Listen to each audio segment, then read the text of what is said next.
Hi, Malachy here from Long Country Life. I'm going to show you how to pot up a little tomato plant. So what we have here is a Tumbling Tom, so it's a little small cherry type tomato, and they behave in a slightly different way to other tomatoes which tend to grow tall and slim. So these ones are bush, so they actually don't need to be trimmed, they don't need to be pinched, and they're dead easy for beginner gardeners, so that you can actually just plant it, and more or less once you feed it and water it, you leave it alone, and tomatoes will form then usually about 8 to 10 weeks after planting from this stage here. So I'm going to cheat today, so that's the little baby one, that's perfect for planting into this kind of a pot. But this one here I bought, and it actually has little tomatoes already formed on it, so if you have children and you want to encourage them to go gardening, it's a good way of bringing children in so that you don't have to wait 8 weeks for the tomatoes, that the tomatoes are already formed on it. So this little pot here is actually a little bit too small for the plant in the long run. So this size pot here, which is about 1 foot in diameter, is much more suitable for growing tomatoes in the long run. So this plant has already got supports in it, little bamboos, and I will take it out of the pot nice and gently.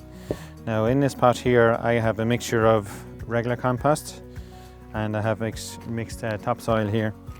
So this topsoil is been mixed already with sand. It's lovely and soft and fluffy, and there's good drainage in it. So I have improved the compost that I have by putting in that soil into it.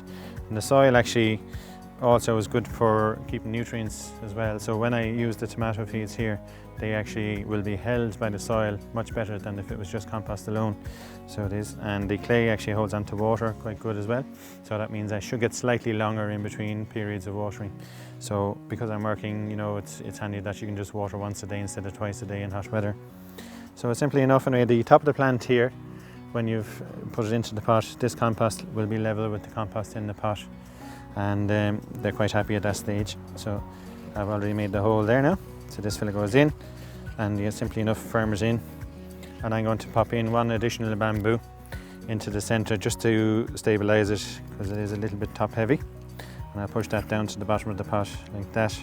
So now you can see that this plant is pretty steady now and it won't fall over. So after initial watering in, you can then use tomato feeds to feed the plant roughly every 10 days or so.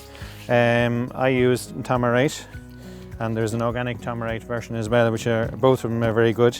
And I also use in vegetables, and that I use these seaweed feeds here. Either are good, but the tomato feeds have been designed especially for tomatoes, so they have high potash levels in them, which is great for forming fruits. The only other thing that may go wrong with tomatoes really is that if you grow outside in the garden, in Ireland here you can get potato blight because they are related to potatoes, and you can also get aphids or green flies, which will occasionally come along, and you can look after them with an organic spray like our homemade soap solution, which will actually help to control the green flies. But apart from that, anyway, all we need is good weather, and we'll have loads of tomatoes this year. So thanks very much for watching.